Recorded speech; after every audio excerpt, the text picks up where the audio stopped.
ముందుగా మీ పేరు, మీరు ఎక్కడి నుంచి వచ్చారు, మీ అనుభవాలు మాతో షేర్ చేసుకోండి సార్. ముందుగా జగద్గురు మన బ్రహ్మర్షి పత్రిజీ మాతాజీ పత్రి మేడంకు నా హృదయపూర్వక జనాభివందనాలు. నా పేరు విష్ణుమూర్తి. మాది తాపేశ్వరం దగ్గర శివారు 2 చిన్న పల్లెటూరు పేకేట్పాకలు. అక్కడి నుంచి వచ్చాను నేను. ఇప్పుడు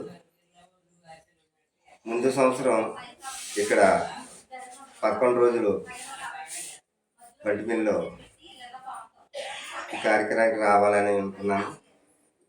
ఏదో కారణం చేత రాలేకపోయాను. మరి ఇప్పుడు కూడా ఎలాగైనా రావాలని చెప్పేసి మొదలు పెడితే మరి ఈ 8 రోజులు కూడా రావడానికి ఏదో అడ్డు వచ్చేసి ఆగిపోతూ ఉండేవాడిని. మరి నిన్న కూడా బయలుదేరాము, మా మేడం నేను కలిసి వద్దామని వస్తే ఏదో కారణం తెలియకుండా మా మేడం ఏదో పని ఉందని ఆగిపోయింది.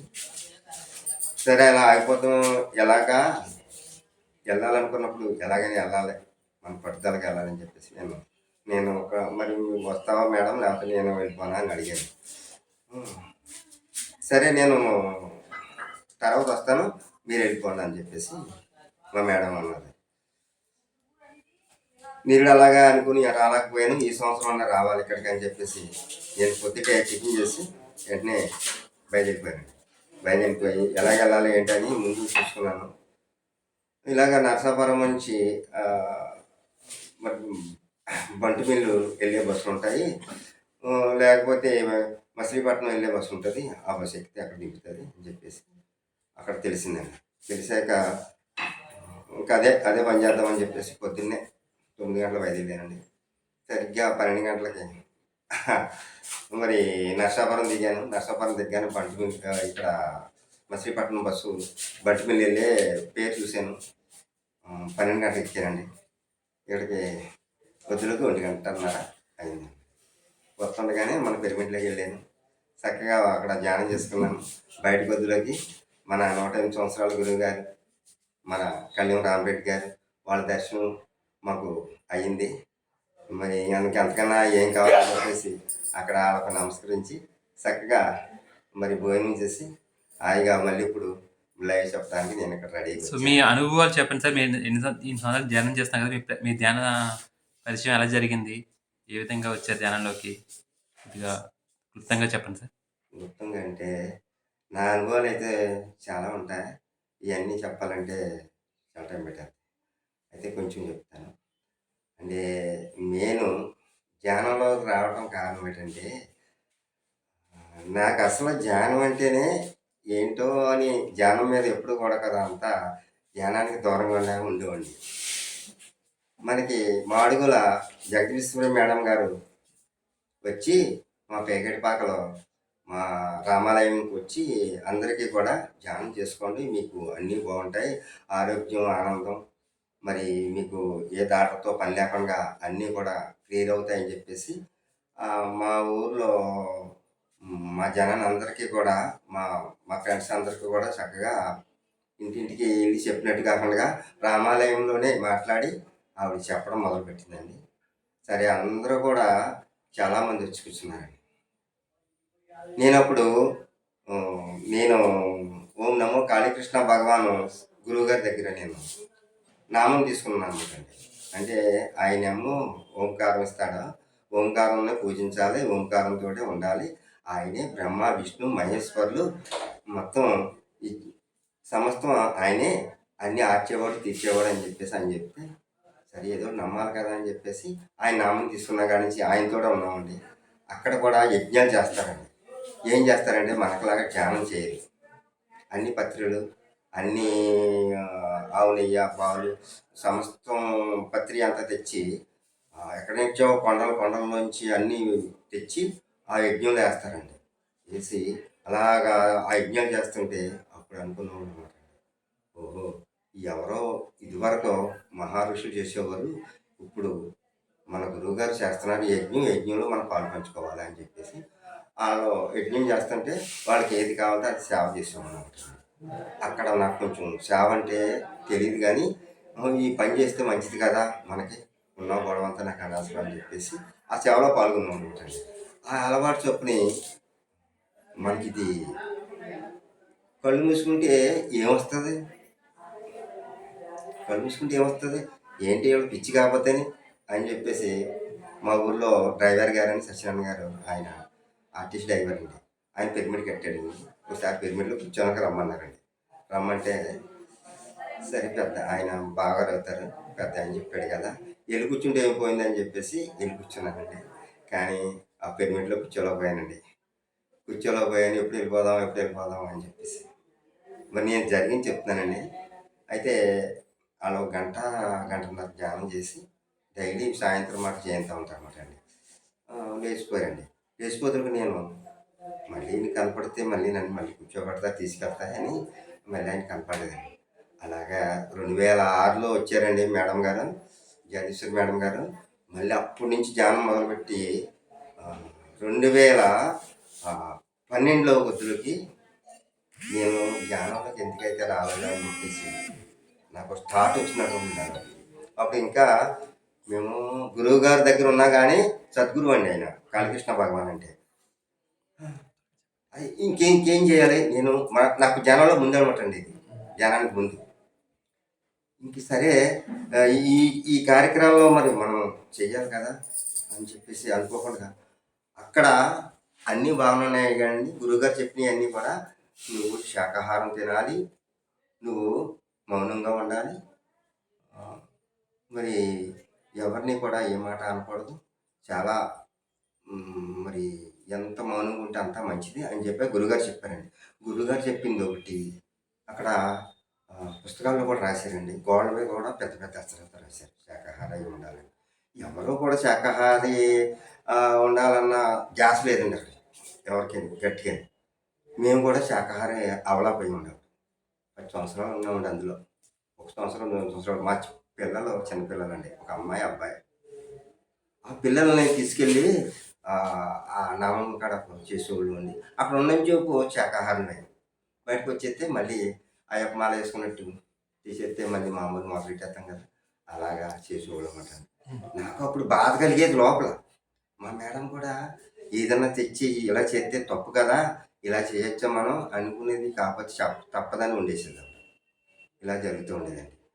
మరి ఇలా ఉన్నప్పుడు నేను ఒక ఇప్పుడు మనిషినా రాక్షసునా అని నాలో నాకే తపన. ఈ మనిషి ఎలా మారతాడా అని చెప్పేసి నాకు ఏం చేసిందంటే ప్రకృతి తీసుకుందన్నమాట నన్ను. ప్రకృతి తీసుకుని ఓహో! ఈ మనిషిని ఏ రకంగా అయినా సరే ఈ మనిషిని మార్చేలాగా చేయాలని చెప్పేసి ఏం చేసిందంటే మా అమ్మాయికి ఒక ఇద్దరు ఆడపిల్లండి. ఇద్దరు ఆడపిల్లలైతే ఇద్దరు ఆడపిల్లలతోటి ఆవిడ మా ఊర్లోనే చేశారండి అయ్యా. ఆయన తాపీ మేస్త్రి. వాళ్ళు ఆయన కూడా పెట్టుకున్నాడు. చక్కగా పిల్లల్ని చూసుకుంటూ ఆయన వ్యాపారం మీద అలా ముందుకు సాగిస్తున్నాడండి. సరే మా అబ్బాయి ధ్యానం అంటే అసలు ఎక్కుతలేదండి మా అబ్బాయికి. సరే ఆడు గొడవ ఆడు పడతాడులే. ఆడు ఎక్కలేను మనకెందుకని చెప్పేసి మా అమ్మాయి ఉంది కదండీ! మా అమ్మాయికి ఇలాగా ఆస్మా అని వచ్చిందండి. ఆస్మా వస్తే మా ఊర్లో మండపేటలో మన సీనియర్ డాక్టర్ దగ్గర తీసుకెళ్ళి పెద్ద డాక్టర్ దగ్గర తీసుకెళ్తే వారం రోజుల్లో తగ్గిపోయిందని చెప్పేసి పంపించేసాడు. పంపించేస్తే మళ్ళీ రివర్స్ అయిందండి. రివర్స్ అయితే అది తట్టుకోలేక బాధపడిపోతుందండి. అప్పుడు లాభం లేదని చెప్పేసి రాజమండ్రి తీసుకెళ్ళాను. రాజమండ్రి తీసుకెళ్తే ఆయన గోల్ రామారావు గారని ఆయన పెద్ద డాక్టర్ అండి. అలాగా సరే కదా అని చెప్పేసి ఆయన అన్నారండి, మీరు ఈ అమ్మాయికి కొద్ది రోజులు హాస్పిటల్లో ఉంచుతారా అని అడిగారు. ఉంచుతామన్నాను. ఉంచుతామంటే ఆయన చూసి పర్వాలేదు ఒక 2 నెలలు మందులు ఆడితే తగ్గిపోద్ది. మీరు మందులు ఇలాగా కంటిన్యూ చేయండి అని చెప్పేసి మందులు రాసేస్తాను. ఈ రాసేస్తుంటే ఏమవుతుందంటండి ఈ మందులు వాడుతుంటే నేను ముక్కులో కాయ కింద వేసిందండి. ఈలోగా నన్ను ధ్యానంలో తీసుకెళ్లారు డ్రైవర్ సత్యనారాయణ గారు అన్నాను కదా! ఆయన చూసి ఏంటి మీ అమ్మాయి ఎలాగ ఉంది? ఒకసారి మా పిరమిడ్‌కి తీసుకురండి అని చెప్పేసి చెప్పారట ఇంటికాడ. అప్పుడు నేను ఇంటికి వస్తుండగానే చెప్పిందనమాట. ఇలాగా మేము అన్నయ్య గారు పిరమిడ్‌కి తీసుకురమ్మన్నారు పాపని అన్నారు. అప్పుడు వెంటనే అమ్మాయిని తీసుకొని పిరమిడ్ తీసుకెళ్ళానండి. అప్పుడు నేను మళ్ళీ పిరమిడ్ మొహం చూడలేనోడిని మళ్ళీ అప్పుడు తీసుకెళ్ళానన్నమాటండి. తీసుకెళ్ళి పిరమిడ్‌లో కూర్చుంటే, పిరమిడ్‌లో కూర్చున్న తర్వాత ఈ అమ్మాయి "నువ్వు శాకాహారి అయి ఉండాలి. ఇక్కడ కోడిగుడ్డుతో సహా ఏమీ ముట్టుకోకూడదు. అప్పుడైతే నీకు అన్నీ క్లియర్ అవుతాయి" అని అక్కడ వచ్చిన మా మాస్టర్స్, తర్వాత మా బావగారు అన్నయ్య సత్యనారాయణ గారు చెప్పారన్నమాటండి. సరే కదా! ఇంకేంటిలే అని చెప్పేసి, మా అమ్మాయికే కదా చెప్పింది నాకు చెప్పలేదు కదా! చూడండి మూర్ఖత్వం నువ్వునమాటండి. అంటే నాకు చెప్పలేదు కదా అని చెప్పి ఆ అమ్మాయికి మానిపించేసి నేను మామూలుగా చే ఇది మానలేదు. మానకపోతే ఈయన ఇంకా ఇలా మారేలాగా లేదని చెప్పేసి నాకు చిన్న చిట్కా ఇచ్చిందండి ప్రకృతి. ప్రకృతి ఇచ్చి నన్ను నడిచేవాడిని పడగొట్టిందండి. పడగొడితే కొంచెం దెబ్బలు తగిలినాయి. దెబ్బలు తగిలితే దాని గురించి వచ్చాక అప్పుడు నాకు ఇక్కడ ఎలిగింది బల్బు. అప్పటిదా బల్బు ఎలగలేదండి. అప్పుడు ఓహో! ఆరు చెప్పింది కరెక్టే. మన గురువుగారు చెప్పింది కరెక్టే. మనం వినకుండా మూఢత్వంతో ఉంటే ఇయన్నీ జరుగుతూ ఉంటాయి కోసం. అందుకని అప్పుడు ఎవరితో చెప్పకుండా నా లోపల నేనే నా ఆత్మతో నేను అనుకుని, నేను ఈ రోజు నుంచి ఇంక శివరాత్రి 2 రోజులు ఉందండి అప్పటికి. ఈ రోజు నుంచి నేను ఏ కోడిగుడ్డుతో సహా ఏది కూడా ముట్టను. ఈ రోజు నుంచి నేను శాకాహారమే తీసుకుంటాను అని ఎప్పుడైతే అనుకున్నానో, నాలో ఉన్నదంతా బట్టబయలైపోయింది మొత్తం. ఎక్కడికెక్కడికి బట్టబయలైపోయింది. అక్కడ ఎవరితో చెప్పలేదు. మామూలుగా ఇంటికొచ్చేసానండి. ఇంటికొచ్చి అమ్మాయి గారు మరి ఏం చేద్దామంటే, "నీ ఇష్టం నాన్న" అంది. మనం ఒక గంట ధ్యానం చేద్దాం. అప్పుడు మళ్ళీ గంట ధ్యానం ఇద్దరం కలిసి గంటన్నర ధ్యానం చేసామండి. ధ్యానం చేతులకి ఆ అమ్మాయికి వచ్చే నొప్పి ఆగిపోయిందండి. తగ్గిపోయింది. "ఎలా ఉందమ్మా" అంటే, "బాగుంది నాన్న, తగ్గిందన్నారు." అయితే మనం ఇంకా ఈ హాస్పిటల్‌కి వెళ్ళొద్దు. ఇక్కడే ఇందులోనే చేసుకుంటూ ఎన్నాళ్ళైనా సరే ఇక్కడ తగ్గిందాక ఇందులోనే ఉందాం అని చెప్పేసి, అప్పుడు అమ్మాయిని ఇంటికి తీసుకెళ్ళానండి. అప్పుడు నేను ఈ మాట అనుకున్న సంగతి ఎవరికీ తెలీదు. అప్పటి నుంచి నేను ఈ ఆశ్రమంకెళ్తాం, ఇక్కడ ఏకాంవాలకెళ్తాం. తర్వాత వచ్చి ఇక్కడ ధ్యానం చేసుకుంటాం. క్లాసులు చెప్పుకుంటే క్లాసులు ఎక్కడికి క్లాస్ జరుగుతుందో అక్కడికెళ్ళిపోవడం. ఈ పని మీద ఉండి ఈ కార్యక్రమంలో తిరుగుతూ మొదలెట్టాననమాట. అప్పటి నుంచి నాకు బాగుందండి. ఎన్నెన్నో ఉన్నాయి కానీ చెప్పుకోలేని వ్యాధులు ఉండేయి. అట్లా అయన్నీ ఎక్కడ పోనీయో కూడా తెలీదు. నేను ఎప్పుడైతే శాకాహారినని అనుకున్నానో మొత్తం పోనీయండి. నేను హ్యాపీగా ఉన్నాను. ఇప్పుడు నేను ఇక్కడ 7 కుట్లు పడతాయన్నాయి. కుట్లు కూడా వేయకుండా అట్లకయి తగ్గిపోయినాయండి. నీటిలో పని చేస్తాను గోదావరిలో ఇసుక తీస్తాం. ఇసుక తీసినప్పుడు ఆళ్ళందరూ అనేవారు "టిన్ పట్టేస్తే, నీరు పట్టేస్తే నువ్వు ఇలా తిరగకూడదు. 4 రోజులు మానేయాలి" అనేవారు. ఈ పని చేసేవాడినని ఈ కార్యక్రమాలు తిరుగుతుండేవాడిని. నాకు ఆరోగ్యం అంతా కూడా చాలా సేఫ్టీ అయిపోయిందండి. ఇంకా అప్పటి నుంచి ఇక ధ్యానాన్ని వదలలేదండి. ధ్యానం చేసుకుంటూ ఈ ఎక్కడ ఏ క్లాస్ జరుగుతున్నా నాకు ఫోన్‌లు వస్తా ఉండేయండి. ఆ క్లాస్‌కి వెళ్ళిపోవటమే నా పని. అక్కడ ఏమి ఉన్నానంటే ఆహ్, ముందు ధ్యానం, సజ్జన సాంగత్యం, స్వాధ్యాయం ఈ 3 ఉంటే నీకు అన్నీ క్లియర్‌గా అయిపోద్ది. ఏమీ చేయక్కర్లేదు. ఎక్కువసేపు ధ్యానం కూడా చేయక్కర్లేదు. ఒక గంట ధ్యానం, గంట సజ్జన సాంగత్యం, గంట స్వాధ్యాయం. ఈ 3 ఉంటే చాలు నాయనా అని ఒక మాస్టర్ చెప్పారండి. ఆ మాస్టర్ చెప్పిన నుంచి అక్కడి నుంచి శాకాహార ర్యాలీలకి వెళ్ళటం, మరి బండి శ్రీనివాసరావు గారు, సుజనా మేడం వీళ్ళందరితోటి తిరగటం, ఇయన్నీ చూపులోకి ఎక్కడ ఈ గురువుగారిని అంటే వెళ్ళటం మానేసాను గానీ ఆళ్ళు ఫోన్లు చేస్తానే ఉండేవారు. నేను ఈ కార్యక్రమంలో పడ్డ కాడి నుంచి ఇంక అక్కడికి అడుగెట్టలేదండి. ఇంక ఈ ధ్యానమే నాకు అన్నీ చూపిస్తుంది కాబట్టి ధ్యానమే కరెక్ట్ అనుకుని, ఆ ధ్యానాన్ని నమ్ముకొని అప్పటి నుంచి నా దగ్గర ఇన్ని మందులుండేయండి. ఆ మందులన్నీ పెద్దకల్లా పడేసి ఒక టాబ్లెట్ కూడా ఎరగనండి. 2012లో ధ్యానంలోకి అడుగెట్టాను. అద్భుతం అండి. ఇప్పటి నుంచి ఇప్పటికి కూడా ఒక టాబ్లెట్ వేసుకుంటూ వరకను డాక్టర్ దగ్గరికి వెళ్ళట్లేదు. చాలా బాగుందండి మీ అనుభవాలు. ఆ! పత్రి సార్‌ని ఎలా కలిసారు? అక్కడ మీ ఎక్స్‌పీరియన్స్ ఏంటి? ఆయనతో తిరిగిన రోజులు ఒకసారి ఒక చిన్న మెమరీ ఏదైనా ఉంటే చెప్పండి మాతోటి. పత్రి షేర్ సార్ చేసుకోండి. గారిని కలుస్తామంటే 2012లో కడతాలో ధ్యాన మహాశిఖరం స్టార్టింగ్ అండి. 2011లోనేమో సింహాచలం సింహద్వారపన్న కొండపైన జరిగింది. అప్పుడు రమ్మంటే మా ఊరోళ్ళందరూ లేరు గానీ నేను వెళ్ళలేదు. అప్పుడు ఇంకా ధ్యానంలోకి రాలేదు నేను. 2012లోనే అడుగెట్టాను. అడుగెట్టిన కాడి నుంచి నాకు ఇయన్నీ క్లియర్ అయిపోయి ఉన్నాయి కదా! ఇంకా అక్కడి నుంచి సారు పాట పాడుతున్నాడండి. ఏం పాట అంటే, నా దారి ఎడారి నా పేరు బికారి. హ్మ్. ఆ పాట పాడుతుంటే నాకు అద్భుతం అయిపోయి, అబ్బా! ఈయన ఈ పాట ఎంత బాగుందని చెప్పేసి ఆ పాట వింటూ ఉండి చక్కగా ఇంతమందితో ఉన్నారు ఈయన మన ఆటోలతో ఈయన మాట్లాడతాడు ఏంటి అనుకుని లోపల అనుకున్నామటండి. అనుకుని సరే ఎప్పటికైనా నా గురువుగారు మన దగ్గరికి మనతో మాట్లాడటానికి వస్తారో అనుకున్నాను నేను లోపల. లోపల అనుకున్నమాట ఆయన ఎలా తీసుకెళ్తాం. అప్పుడే టీవీ నైన్ ప్రసారం ఆయనకి. నేను అడిగట్టడం, ఆయనకి ఇది రావటం ఇదంతా పెద్ద గందరగోళంగా ఉంది. ఓహో! ఇలాంటి గురువుని ప్రతి ఒక్కరు పైకి తేలిగ్గున్న వాటిని చూస్తూ ఉంటారు. అసలు జరిగే వాటిని చూడరు. ఆయన మహానుభావుడు. ఆయనకి అలాంటివి ఏం కాదు. ఇవి కావాలని పెట్టారు అని చెప్పేసి ఆయన రూపాయి జోబులో ఉంచుకోడు. ఎందుకు మాస్టర్లందరూ ఎవరిచ్చినా వాళ్ళతోడే నడుపుతూ ఉంటాడు. ఈయన దగ్గర రూపాయి ఉండదు. ఈయన ₹1,00,00,000 ఇమ్మంటే ఎక్కడిస్తాడు ఈయన అని చెప్పేసి అప్పుడు నాకు అనుకుని నా తన్నే నేను వెళ్ళిపోతున్నానండి.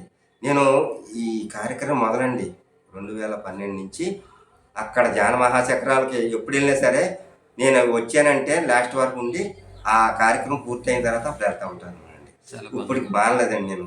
అదొకటి కొట్టాలు ఒకటి అండి.